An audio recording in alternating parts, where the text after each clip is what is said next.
അവിടെ കിടക്ക. ദേ അമ്മയോട് കാണിക്കുന്ന വെളച്ചിലെങ്ങാനും എന്നോട് കാണിച്ചാലുണ്ടല്ലോ വേലിപ്പത്തിലെടുത്ത് നാടു പൊളിക്കും ഞാൻ. കേട്ടില്ലേ, പശുവിന് നീ പറഞ്ഞത് മുഴുവനും മനസ്സിലായി. തൊഴുത്തിൽ നിന്ന് അഴിച്ചു കെട്ടാൻ നോക്കിയതാ, പറമ്പ് മുഴുവൻ എന്നെയിട്ട് ഓടിച്ചു ഈ അശ്രീകരം. ഇതൊക്കെ നിന്റെ അമ്മയുടെ ഡ്യൂട്ടി അല്ലേ? അമ്മ കുടുംബശ്രീയുടെ മീറ്റിങ്ങിന് പോയതാ.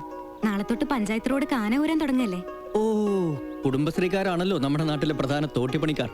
എന്താ ആ ജോലിക്ക് അന്തസ് കുറവുണ്ടോ? ഒട്ടുമില്ല. പക്ഷേ കേരളത്തിലെ സ്ത്രീകളുടെ ഉന്നമനത്തിന് വേണ്ടി തുടങ്ങിയ പ്രസ്ഥാനം ചപ്പ് ചവറ് വാരലും അപ്പികോരലും മാത്രമായി പോയല്ലോ എന്നോർത്ത് പറഞ്ഞതാണ്. രഘുമാഷ് എന്താ പതിവില്ലാതെ ഈ വഴിക്ക്? അച്ഛൻ ചെയ്യേണ്ട ജോലിയാ. ചെയ്തില്ലെങ്കിൽ അത്യാവശ്യ ഘട്ടത്തിൽ മകന് ചെയ്തല്ലേ പറ്റൂ. ഈ ഫോമിലൊന്ന് ഒപ്പിട്. ഇപ്പൊ ചെയ്യുന്ന ജോലിയൊന്നും കൂടാതെ അച്ഛൻ ലീവ് എടുക്കുമ്പോ പോസ്റ്റ്മാന്റെ പണിയും തുടങ്ങിയോ?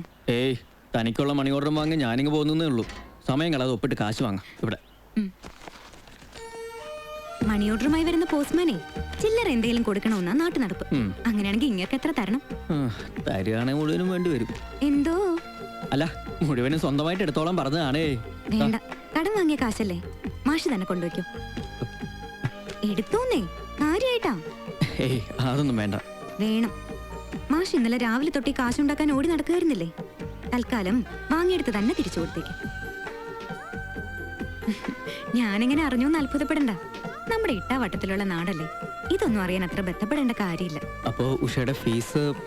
നമ്മൾ കളിയാക്കിയ തോട്ടിപ്പണിക്കാരുടെ കുടുംബശ്രീന്ന് അമ്മ ഒരു ലോൺ സംഘടിപ്പിച്ചു. അച്ഛൻ പൈസ അയച്ചിട്ടില്ല എന്ന അമ്മയുടെ വിചാരം. അതങ്ങനെ തന്നെ ഇരിക്കട്ടെ. മാഷിന്റെ അച്ഛന് പൈസ കിട്ടുമ്പോ തന്നാ മതി.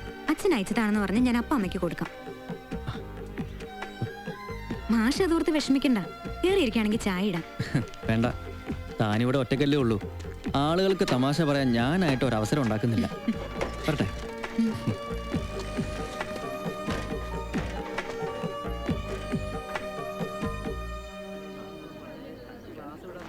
അയ്യോ, ഒരു പുസ്തകം എടുക്കാൻ മറന്നുപോയി. ഇപ്പൊ വരാട്ടോ.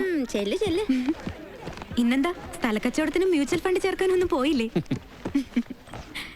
ഇന്നലത്തെ പരീക്ഷ എങ്ങനെ ഉണ്ടായിരുന്നു? ഒന്നും പറഞ്ഞില്ല.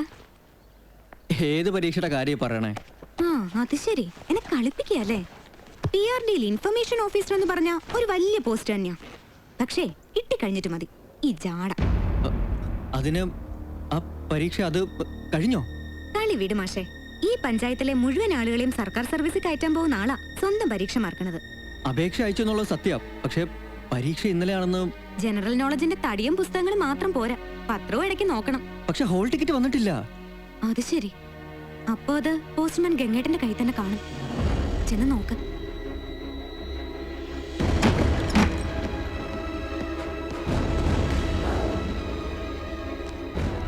ജോലിക്ക് ഇറങ്ങാൻ തുടങ്ങുമ്പോഴാ ഒരു പെടലി വേദന വന്നത്. വെറുതെ ഒന്ന് കിടന്നു ഉറങ്ങിയതല്ലാട്ടാ.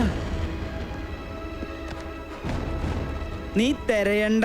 ഉഷയ്ക്ക് വന്ന മണി ഓർഡർ ഞാൻ മറിച്ചു എന്നുള്ളത് നേരാ. വേറെ ആരുടെ ഒന്നും ഞാൻ എടുത്തിട്ടില്ല. ഒരാഴ്ചയിലും മേലെയായി ഇത് അച്ഛന്റെ കയ്യിൽ കിട്ടിയിട്ട്. അതും ഈ അഡ്രസ്സിൽ എനിക്ക് വന്നത്. സോർട്ട് ചെയ്തിട്ടുള്ള കത്തുകൾ കയ്യിൽ എടുത്തു എന്നല്ലാതെ ഈ കത്ത് ഞാൻ കണ്ടു കാണില്ല. കത്തുണ്ടോന്ന് ഇങ്ങോട്ട് അന്വേഷിച്ച് വരുന്നവർക്കല്ലാതെ അഡ്രസ്സിലുള്ളവർക്ക് അങ്ങോട്ട് എത്തിച്ചു കൊടുക്കാൻ അച്ഛൻ ഒരു കാലത്തും മെനക്കെട്ടിട്ടില്ല. നിനക്കിത് എവിടുന്നുള്ള കത്ത്? നിങ്ങൾക്കിത് നിസ്സാരമായിരിക്കാം, പക്ഷെ എന്റെ ഒരുപാട് കാലത്തെ അധ്വാനമാ തകർന്നത്. എഴുതിയാ കിട്ടുമെന്ന് എനിക്ക് ഉറപ്പുള്ള ഒന്നിനെയാ നിങ്ങളുടെ നശിച്ച മടി ഇല്ലാതാക്കിയത്. ഇത്രയും കാലം നിങ്ങളുടെ എല്ലാ കൊള്ളരുതായ്മയ്ക്കും കൂട്ടുന്നവനാ ഞാൻ. നിങ്ങൾ മടി പിടിച്ച് ഇതിനകത്തിരുന്നപ്പോ ഞാൻ നിങ്ങൾക്ക് പകരക്കാരനായിപ്പോയി. നിങ്ങൾക്ക് എത്ര ശമ്പളം കിട്ടുന്നുവെന്നോ അതെന്ത് ചെയ്യുന്നുവെന്നോ ഇതുവരെ ഞാൻ അന്വേഷിച്ചിട്ടില്ല.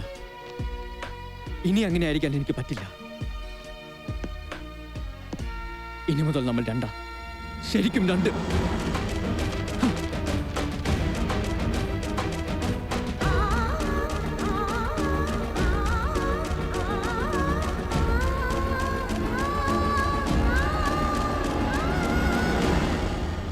എന്നെ ചതിച്ചുകൊണ്ടിരിക്കുക. നാളെ തുടങ്ങി 9 ഒന്ന് കളിച്ചു. നിന്റെ നമ്പർ തന്നെ അല്ലേ? ആനണി സാർ എത്തിയോ? ഇതുവരെ കാത്തിരുന്ന് കാണാതായപ്പോഴാ ഞാൻ കട പൂട്ടാൻ തുടങ്ങിയത്. ഇന്നടിച്ചത് OPR ആണല്ലേ. വന്നിറങ്ങിയപ്പോഴേ ഞാൻ മണം പിടിച്ച്. അതേ പഞ്ചാരവളയിൽ പോലീസ് ഇപ്പൊ ഉണ്ട്. പഴയ പോലെ 1000 രൂപ കൊടുത്ത് അവരോട് വിട്ടാ. വില പിടിച്ചൊരു ഇൻഫർമേഷൻ കൊടുത്തിട്ട് ഒരു ലോട്ടറി എടുക്കാനുള്ള കാശ് വന്നില്ല. കഷ്ടം. പിന്നെ ഈ നാടകം നന്നാവാനാ.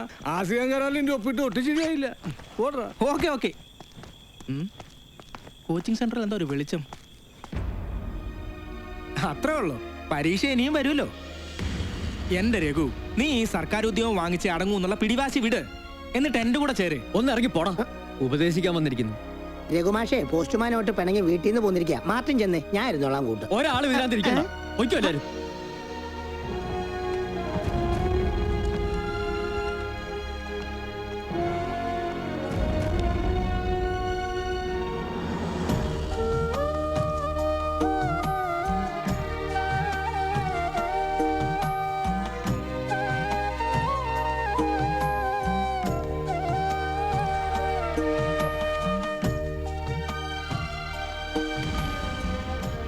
ഇനി മുതൽ നമ്മൾ രണ്ടാ, ശരിക്കും രണ്ട്.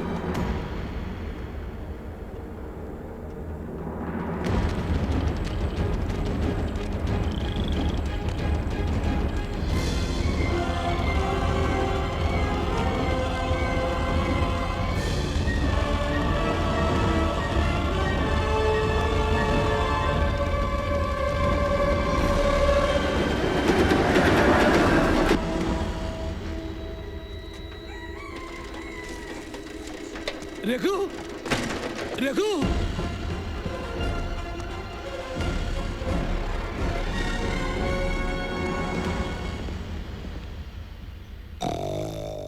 ഇല്ല, തരില്ല. കത്ത് ഞാൻ തരില്ല. എടോ എടോ എഴുന്നേൽക്കാൻ. ഒന്ന് പിടിച്ച് എണീപ്പിക്കടോ. എന്തൊരു കനാടാ ഈ സാധനത്തിന്. എന്ത് കൂർക്കം വലിയാടോ ഇത്? ബാക്കിയുള്ളവർക്ക് ജോലി ചെയ്യണ്ടേ? പൊട്ടനാ സാറേ, ഇങ്ങനെ പറഞ്ഞാൽ മനസ്സിലാവത്തില്ല. കൂർക്കം വലിക്കരുതെന്നാ പറഞ്ഞത്. കൂർക്ക പറിക്കണോണ്ട് ഒരു വിഷമവും ഇല്ല. എവിടെയാണെന്ന് കാണിച്ചു തന്നാ മതി, മുഴുവൻ ഞാൻ പറിച്ചോളാം. താൻ എന്തിനാ ട്രെയിനിന് തലവെക്കാൻ പോയത്? തല മുട്ടടിക്കണോണ്ട് എനിക്ക് കുഴപ്പമൊന്നുമില്ല. പക്ഷെ പഴനിക്ക് കൊണ്ടുപോകണം. എന്തിനാ സാറേ തല മുട്ടടിക്കണേ? പുഴുങ്ങി തിന്നാൻ. തിന്നാൻ എനിക്ക് പുട്ടും കടലയും മതി. എനിക്കിഷ്ടം അതാ. എന്താ വാങ്ങി തരണില്ലേ? ദോശയും ചമ്മന്തി ആയാലും മതിയിട്ടാ.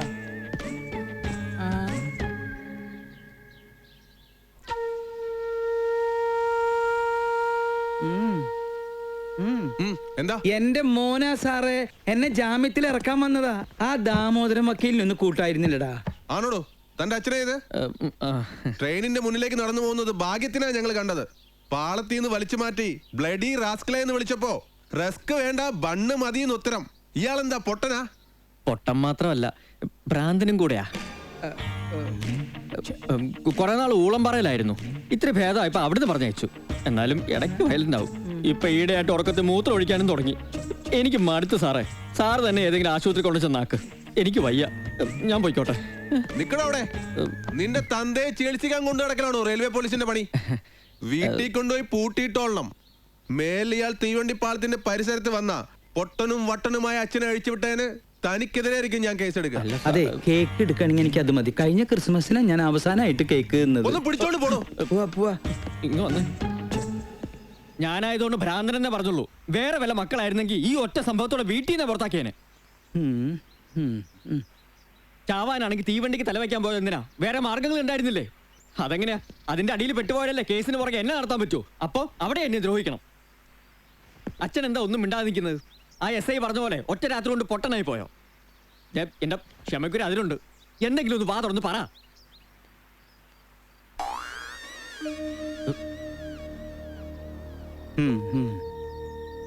സത്യം പറയാലോ, നീ പറഞ്ഞതൊന്നും ഞാൻ ശരിക്കും കേട്ടില്ല. ഇനി വീണ്ടും പറയാനാണ് പുറപ്പാടെങ്കിൽ നമുക്ക് ആദ്യം പുതിയം തുടങ്ങാം. ആദ്യം നീ എന്താ പറഞ്ഞേ? എടാ, ചാവാൻ തന്നെയാ ഞാൻ പോയത്. നീ ഇന്നലെ നമ്മൾ തമ്മിലൊരു ബന്ധമില്ല എന്ന് പറഞ്ഞതേ ദേ എന്റെ ഇവിടെയാ കൊണ്ടത്. തീവണ്ടിക്ക് തല വെക്കാൻ പോയപ്പോ നീ കേസിന്റെ പുറകെ ഓടേണ്ടി വരുമെന്ന് ഓർക്കാൻ ഞാൻ വിട്ടുപോയി. അതെന്റെ മോൻ അങ്ങോട്ട് ക്ഷമിക്ക്.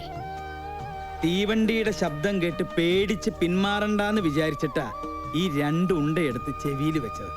അതുകൊണ്ടൊരു ദോഷം ഉണ്ടായി. ആ പോലീസുകാരും നീയും പറഞ്ഞ തെറികളൊന്നും ശരിക്കും അങ്ങോട്ട് കേൾക്കാൻ പറ്റിയില്ല. അതുകൊണ്ട് ഇനി നമുക്ക് ഒന്നീന്ന് അങ്ങോട്ട് തുടങ്ങാം. ഞാൻ ചെയ്തത് തെറ്റ് തന്നെയാ. നീ കോളേജിൽ നിന്ന് പുറത്തു വന്നതിന് ശേഷം ഞാൻ എന്തെങ്കിലും ഈ വീടിന് വേണ്ടി ചെയ്തിട്ടുണ്ടോ? മര്യാദയ്ക്ക് ജോലിക്ക് പോയിട്ടുണ്ടോ? കുടുംബം നോക്കിയിട്ടുണ്ടോ? അതുകൊണ്ട് ഇനി മുതൽ ഞാൻ നന്നാവാൻ തീരുമാനിച്ചു. നാളെ മുതൽ പുതിയ അച്ഛൻ, പുതിയ പോസ്റ്റ്മാൻ. എന്താ, മതിയോ?